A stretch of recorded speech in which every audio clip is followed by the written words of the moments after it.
தம்பிகளை நானும் கண்டேனே. அது நாடகமா, இது நாடகமா, அது நாடகமா, இது நாடகமா.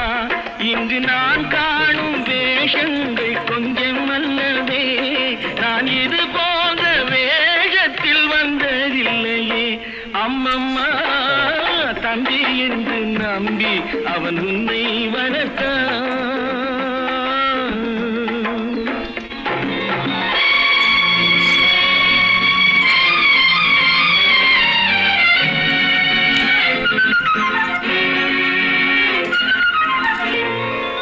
தங்கையனும் இளைய கன்று தாய் வீடு வந்ததென்று என்னுடைய நாடகத்தில்